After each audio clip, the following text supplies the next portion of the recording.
सारा बयान राम राम में सुनील राजेश भाई के स्वागत है। देख रहे हो किसान फोकस चैनल। दोस्तों, आज खेतड़ी के बयान उपराष्ट्रपति जगदीप जी धनखड़ गुजरे ही तो पूरा जो स्वामी विवेकानंद संदेश यात्रा है अभी को उद्घाटन करो है तो दिखावा था।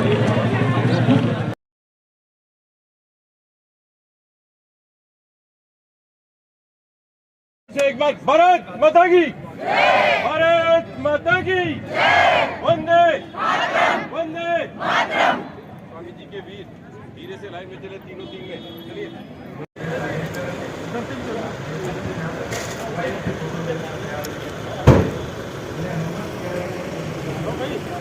इतनी लंबी लाइन मत बनाओ। साइड में जाओ जी, अजी साइड में हो जाओ भाई, साइड में।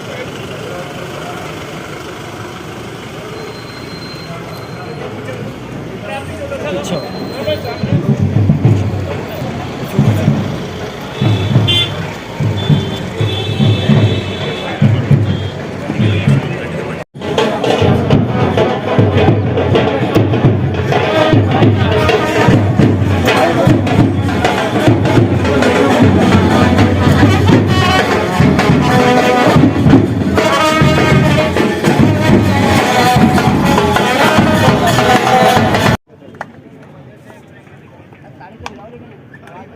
अन्य सभी सम्मानित अतिथियों को यह पुस्तक स्वामी विवेकानंद राजस्थान में, अद्भुत पुस्तक जिसमें राजस्थान की पूरी यात्रा का विवरण भावपूर्वक लिखा गया है।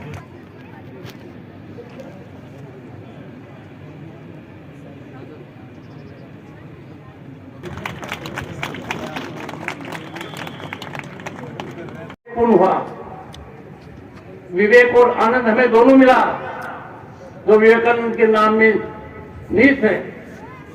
और राष्ट्रीय युवा दिवस विवेकानंद जी की जयंती पर मनाया जाता है। ये बहुत ही सिग्निफिकेंट डेवलपमेंट है।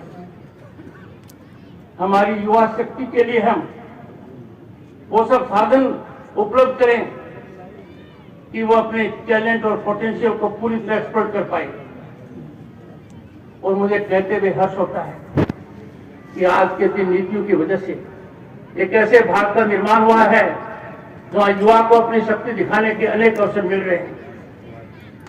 भारतीय युवाओं की वजह से आज के दिन देश और दुनिया में भारत ने वो स्थान प्राप्त किया है जो दुनिया के किसी भी देश को नहीं है।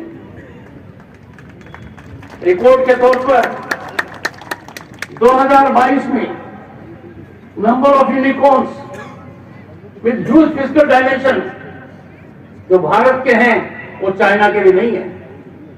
यह उपलब्धि आप और हम सबके सर को ऊंचा करने वाली है। इस यात्रा का महत्व आजादी के अमृत काल में बहुत ज्यादा है। आज के दिन हमें समझने की आवश्यकता है, जब पूरा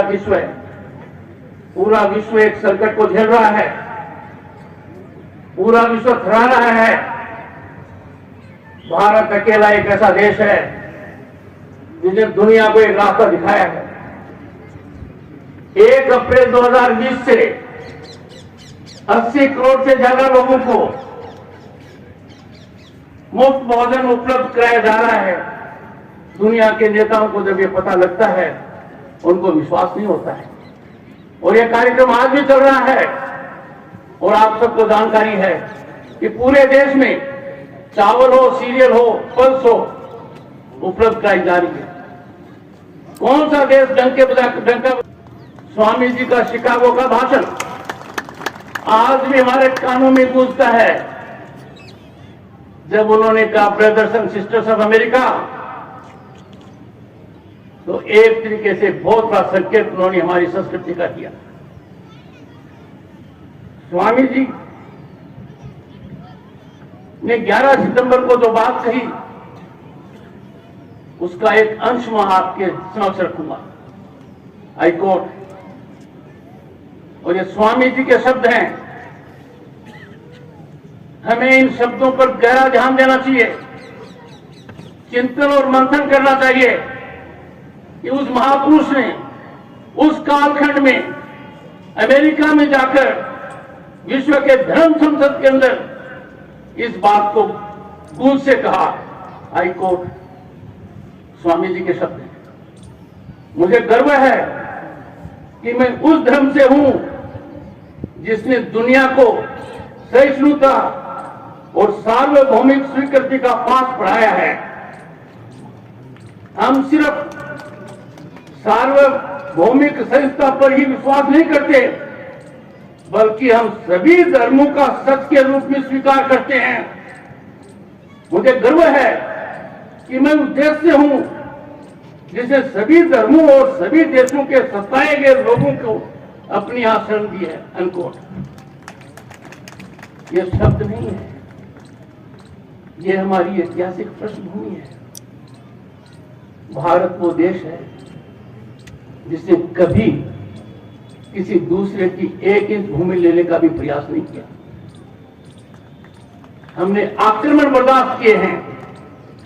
इतने बड़ी जनसंख्या वाले देश में कितनी बड़ी डिजिटल क्रांति आई है। लाइनें खत्म हो गई हैं। देश के हर किसान को साल में 3 बार बिना किसी बिचौलिए के, बिना किसी ह्यूमन इंटरफेस के उसके खाते में धन आता है। यह भारत का बहुत बड़ा बदलता हुआ चेहरा है। आज के दिन दुनिया के देशों में मैंने महसूस किया है भारत की शक्ति बहुत बड़ी है।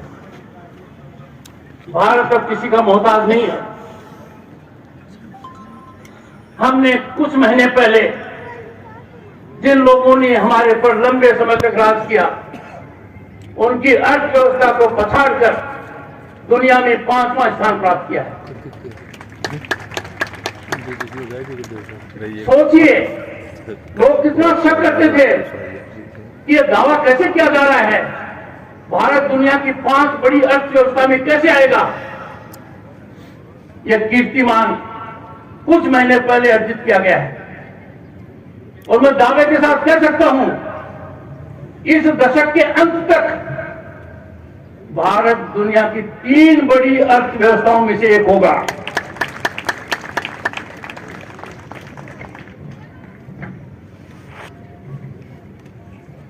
ऐसी परिस्थिति में कई बार मुझे लगता है,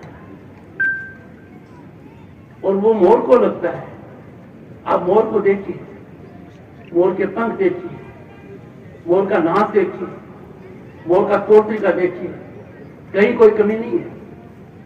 और मोर जब अपने पैरों की तरफ देखता है तो आंसू आते हैं। मुझे समझ में नहीं आता, जब भारत की विकास यात्रा इतनी जबरदस्त है, दुनिया में एक नया कीर्तिमान स्थापित किया जा रहा है, हम में से कुछ भ्रमित लोग बिना हालात को समझे हुए उन्होंने कहा था, उठो, जागो और तब तक न रुको जब तक लक्ष्य सिद्ध न हो जाए। मेरा भी यही आह्वान है। हम विश्व गुरु थे, हम विश्व गुरु बनने की राह पर अग्रसर है। हमारी मानव शक्ति का कहीं कोई अंदाजा नहीं है, हमारी मानव शक्ति का कोई मुकाबला नहीं है। आज दुनिया के अंदर कोई प्रतिष्ठान नहीं है जो भारतीय दिमाग पर आश्रित न हो। दुनिया की बड़ी से बड़ी कंपनी में चले जाइए,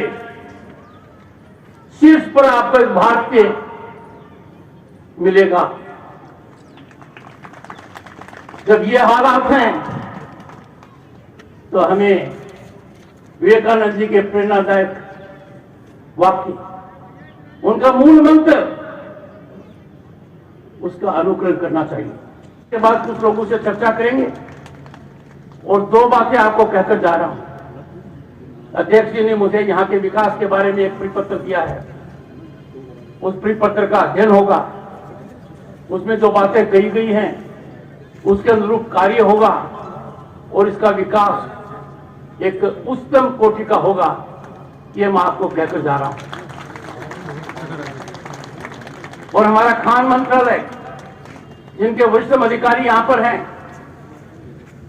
जो भी योगदान हो पाएगा प्रतिष्ठान के लिए, उसमें कोई कमी बाकी नहीं है।